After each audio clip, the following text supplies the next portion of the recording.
네, 안녕하세요. 주식은 역시 기리기리세 기리십니다. 안녕하세요, 기리분들. 자, 오늘은 옵션 만기일이었습니다. 오늘 또 고생 많으셨고요. 오늘은 어떤 뉴스가 있었는지 한번 보도록 할게요. 이 주식은 이 가격에 사세요. 오늘 리포트가 나온 한 기업이 있는데 이 주식은 최근 들어서 많이 올랐기 때문에 지금 사기는 조금 부담스러운 가격이라고 합니다. 그렇다면 조금 떨어지면 다시 기회가 될 수 있겠죠. 어떤 기업인지 그리고 얼마에 사야 되는지 알아보도록 할게요. 그리고 두 번째, ST 바이오센서 청약이 시작이 되었습니다. 그리고 최근 코로나 확진자가 늘어나는 것은 당연히 최고의 뉴스라고 볼 수 있겠죠. 아마도 흥행에 성공하지 않겠나 이렇게 볼 수 있겠네요. 다음입니다. 폭락장 온다. 큰돈 잃게 될 것. 아주 무시무시한 뉴스 타이틀을 가지고 있는데요. 한번 어떤 내용인지 알아보고 마지막으로 김정은이, 어제 죽었던 김정은이 또다시 살아 돌아왔다고 합니다. 자, 매일매일 주린이를 위한 경제 뉴스 10분 정리. 오늘은 2021년 7월 8일 목요일이고요. 기리분들 오늘 또 같이 공부하러 와주셔서 진심으로 감사합니다. 같이 공부하시죠. 렛츠 겟잇!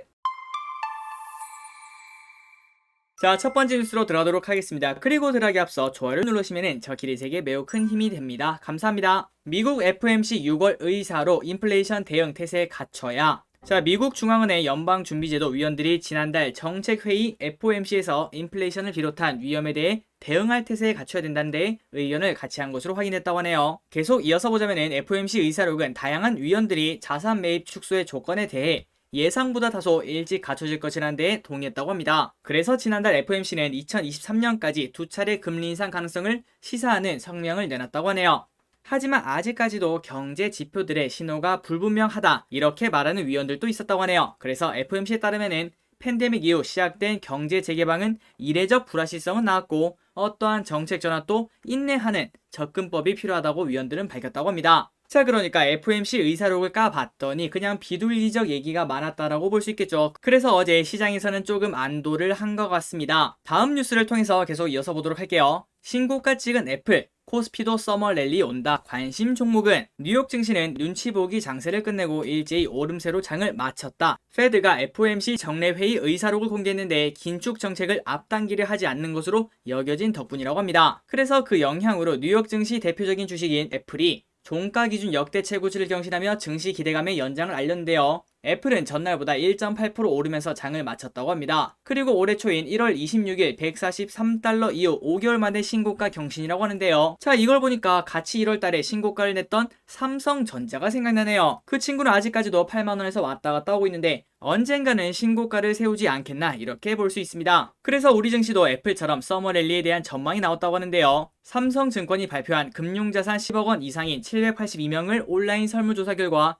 63.9%가 서머랠리가 있을 것으로 봤다고 합니다. 그리고 이 중 32%는 7월에서 8월 중 코스피 지수가 3,600을 넘을 수 있다고 봤다고 하는데 그러니까 금융자산 10억 원 이상이면 어느 정도 부자라고 생각을 해볼 수 있겠죠. 모두가 당연히 그러진 않겠지만 평균적으로 봤을 때는 어느 정도는 금융의 지식이 있다라고 볼 수 있을 것 같습니다. 그래서 이런 사람들 782명한테 물어보니까 올해 서머랠리 온다 이렇게 말했다고 하네요.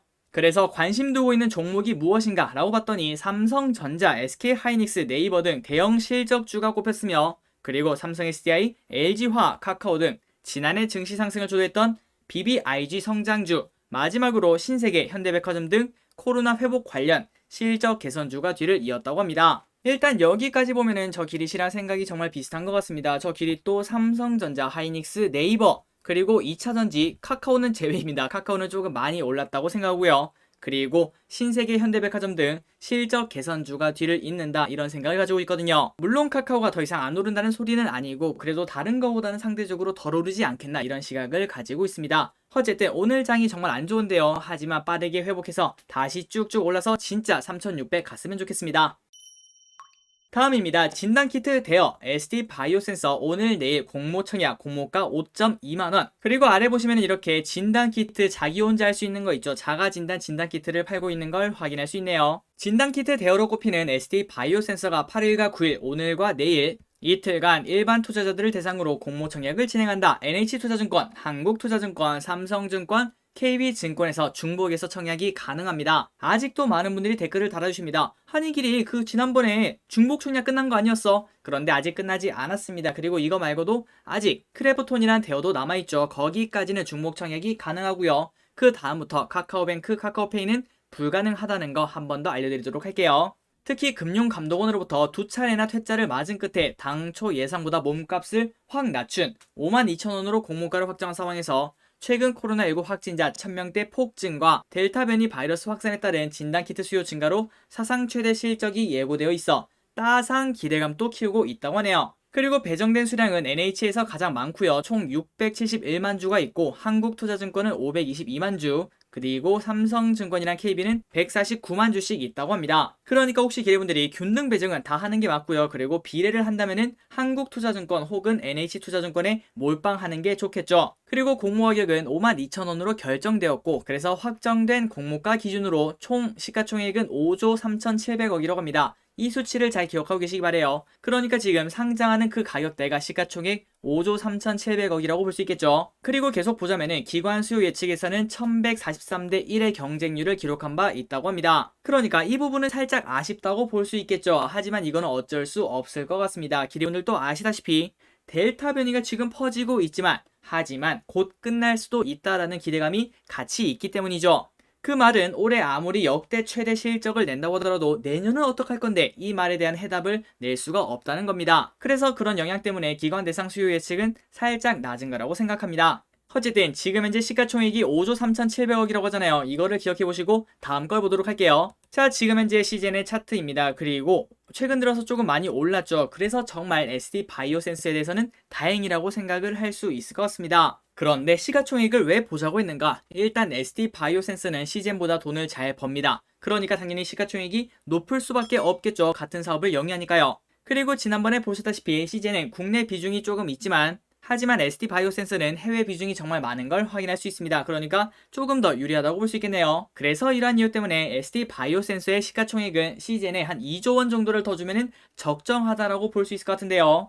그래서 현재 시젠의 시가총액은 4조 6,500억, 조금만 더 오르면 5조까지 올라갈 수 있겠죠. 그러니까 ST바이오센서의 지금 현재 적정가를 보자면은 한 6조는 좀 넘지 않을까 이렇게 볼 수 있을 것 같네요. 그 말은 지금부터 상장하는 날까지 그 사이에 갑자기 코로나 치료제가 나오거나 그러한 이상한 특별한 일이 없다면은 지금 현재 공모에 참여해서 손실을 보기는 쉽지 않겠다라고 생각을 할 수 있을 것 같아요. 그러니 기대분들 ST바이오센서 가능하다면 균등 배정은 꼭 하셨으면 좋겠습니다. 다음입니다. 조금 안 좋은 타이틀입니다. 한번 보도록 할게요. 폭락장 온다. 수많은 돈 잃게 될 것. 경고 쏟아낸 큰손들. 코로나19 델타 변이 바이러스와 미국 10년물 국채 금리 급락이 역설적으로 최근 주식시장을 안도하게 하고 있다. 경기 회복이 더딜 것이기 때문에 시장이 두려워하는 긴축에는 시간이 걸릴 것이라는 신호로 받아들이는 투자자들이 많다고 하는데요. 그리고 그 덕분에 성장주 주가도 다시 강세를 보이고 있다고 합니다. 최근 들어서 네이버와 카카오의 주가를 보면 알 수 있죠. 하지만 일각에서는 갑작스러운 주가 급락을 우려하는 목소리도 나온다. 첫 번째 사람을 보도록 하겠습니다. 그랜섬은 최근 블룸버그와의 인터뷰에서 지난 1년간 주식시장의 강세는 11년 상승장의 피날레가 될 것이라고 진단했다. 일본 버블, 닷컴 버블, 2008년 부동산 버블을 예측한 그랜섬은 시장의 거품이 꺼지는 순간을 역사적으로 분석한 결과 마지막 1년의 상승세가 가장 강했다고 강조했다. 그는 버블의 근거로 시장 상위 10% 주식의 PSR이 2000년 닷컴 버블 때와 비교해도 훨씬 비싸다는 점을 들었으며 그리고 B2, 빚을 내서 투자하는 것은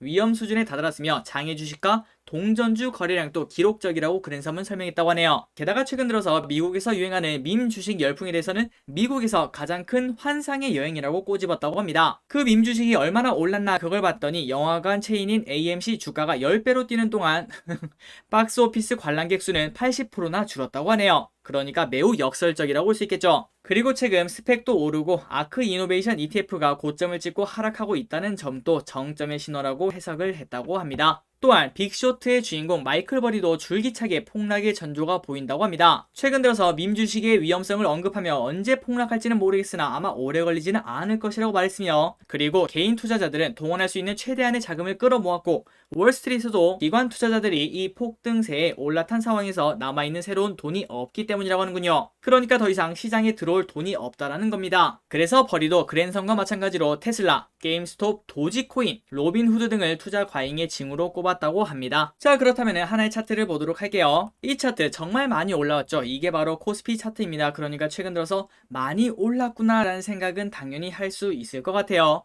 그리고 우리가 정말 무서워하는 지금부터 10% 떨어진다고 하더라도 그래도 여기 라인입니다. 여기 라인 정말 기가 막히죠. 아니 그만큼 떨어졌는데 아직도 여기야 라는 생각이 들 수 있을 만큼 10%가 떨어진다고 하더라도 야 차트로 보니까 그 정도 떨어질 만두라고 할 수 있을 것 같은데요. 또 다른 차트인 다우산업이랑 나스닥을 보도록 하겠습니다. 지속적으로 최근 월봉을 보면은 5년간 쭉쭉 올라가고 있는 걸 확인할 수 있죠. 하지만 이 두 개의 차트를 보니까 빨간 선 있죠. 20월선 여기와의 괴리율이 최대치로 벌어지고 있는 걸 확인할 수 있습니다.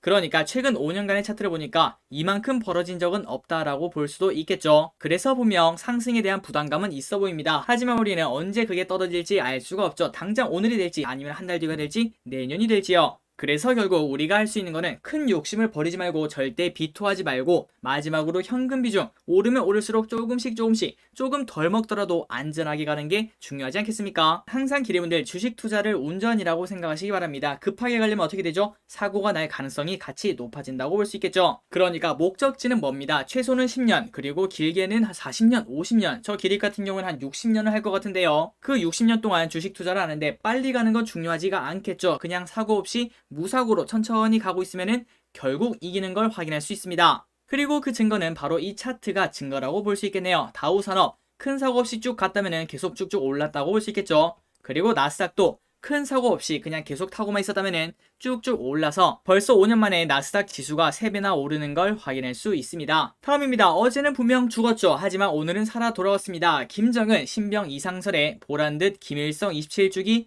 금수산 궁전 참배를 했다고 합니다. 그리고 아래 보시면은 최근 사진인 것 같은데 조금 살이 빠진 걸 확인할 수 있죠. 다이어트에 성공했다는 소식도 같이 알려드리도록 할게요. 그리고 제가 알기로 북한에서는 다이어트를 살까기라고 하는 걸로 알고 있습니다. 어쨌든 살까기에 성공했다고 하네요. 북한의 김정은이 신병 이상설이 나돈 지 하루 만에 금수산 태양궁전을 참배하며 소문을 일축하게 나섰다고 합니다. 전날 그러니까 어제는 김 위원장의 신변 이상설이 담긴 정보지가 퍼졌다고 하는데요. 일부 매체는 대북 소식통을 인용해 북한 내에서 쿠데타 조짐이 나타나고 있다고까지 보도했다고 합니다. 그런데 국가정보원은 근거 없는 것으로 판단하며 선을 그었지만 논란은 이어졌다고 하는데 이렇게 바로 살아있다는 걸 보여주니까 그 논란은 바로 사라졌다고 볼 수 있겠죠. 그렇다면 김정은이 죽었다고 하면 날뛰는 그 주식은 어떻게 됐을까요? 당연히 이렇게 하락 출발하는 걸 확인할 수 있습니다. 다음입니다. 2m 쓰레기산 음마아파트 구력 강남 1번지가 썩는다. 최근 들어서 한 아파트 앞에 쓰레기산이 생기고 있다고 하는데요. 그게 바로 강남 한복판 그 유명한 대치동 음마아파트에서 나오는 쓰레기라고 합니다. 7일 오전 11시 음마아파트 지상 주차장 한가운데는 2m가 넘는 쓰레기산이 생겼으며 악취가 코를 찔렀다고 하네요. 그리고 쓰레기산은 근로자 8명이 이틀간 아파트 한 동의 절반을 치울 양이라고 합니다. 그리고 아직까지도 남은 20여 개의 동이 있는데요. 그 지하실을 청소해야 된다고 하네요. 그래서 예상되는 쓰레기 무게는 2,600톤에 달한다고 합니다. 그래서 이 쓰레기 2,600톤을 치우는데 쓰레기 처리 비용 3억 5천이 든다고 합니다. 강남 재건축에서 가장 핫하다는 음마아파트에서 왜 이런 일이 생겼을까? 대규모 쓰레기는 주민들의 오랜 골칫거리였다. 악취는 갈수록 심해졌고 처리 비용도 억 원 단위를 넘기게 되었으며 서울 강남의 부동산 1번지라고 불리는 음마아파트가 재건축 투기 대상으로 인식되면서 정작 생활 여건은 더 나빠져 온 것이라고 하네요. 그리고 결국 동대표 회의에서 화반수가 쓰레기 수거에 동의하게 됐고 지난달 29일부터 처리 작업이 시작됐다고 합니다. 그런데 아직까지도 이 쓰레기 처리 비용을 누가 낼 것인가 그런 건 아직 정해지지 않았다고 하는데요. 그래서 저기르시 음마아파트가 얼마인지 갑자기 궁금하더라고요. 확인을 해봤더니 30평이 무려 23억이라고 합니다. 그러니까 아까 그 쓰레기 처리 비용이 얼마였죠? 3억이었죠. 그러니까 방 하나만 떼서 팔면은 바로 처리를 할 수 있을 정도로 비싼 아파트라고 볼 수 있겠네요. 다음입니다. 제주항공 5대1 무상감자 결정, 자본 잠식 벗어나자. 자, 이런 뉴스는 아마도 계속 나올 거라고 생각합니다. 제주항공이 자본금의 5분의 1로 줄이는 무상감자를 한다. 그러니까 공짜로 감자를 먹이는 거겠죠. 그리고 이렇게 공짜 감자를 먹으면 주가는 빠지게 되었습니다. 왜냐고요? 그건 바로 무상감자는 보통 대부분 주주분들에게 감자를 먹이는 거와 마찬가지이기 때문이죠. 그리고 이렇게 자본 잠식에 빠진 다른 저비용 항공사들도 무상감자에 나설 것으로 전망된다고 하네요.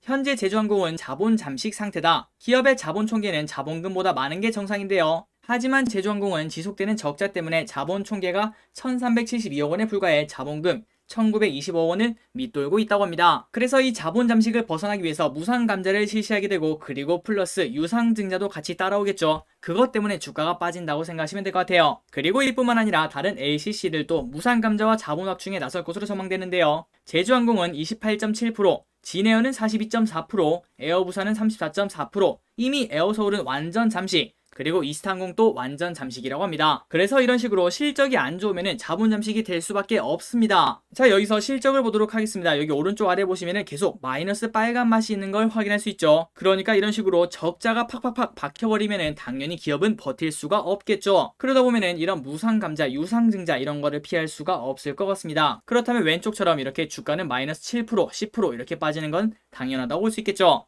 지금 현재 코로나 회복만 기대하고 코로나 정상화 기대감 있는 주식을 묻지마 매수하시는 분이 계시는데요. 그거는 안 된다라고 말씀드리고 싶습니다. 그 이유는 바로 이런 현상 때문이겠죠. 그러니까 적자가 너무 많이 쌓이면 그 회사는 버틸 수가 없고 바로 어쩔 수 없이 무상감자, 유상증자 이런 거를 선택할 수밖에 없습니다. 그러면 그 피해는 오롯이 우리가 가질 수밖에 없다라고 말씀드리고 싶습니다. 그러니까 기분들 항상 웬만하면 적자 기업은 안 건드리는 게 좋고, 그리고 혹시나 매수한다더라도 적은 비중으로 하는 게 좋다는 거 한 번 더 말씀드리도록 할게요. 마지막으로 기업 두 개를 빠르게 보고 끝내보도록 하겠습니다. HDC 현대산업개발 하반기부터 분양 확대 수의 기대. 이베스트 투자증권이 HDC 현대산업개발에 대해서 내실을 다진 상반기 이후 하반기에는 추세적 턴어라운드가 기대된다고 평가했다. 투자 의견 매수 목표 주가 4만원을 유지한다고 하네요. 2019년, 2020년 상반기 분양 공백에 따라 상반기 매출 감소가 나타나는 모습이나 분양 확대에 따른 추세적 턴어라운드는 하반기부터 나타날 수 있을 것으로 기대하고 있다.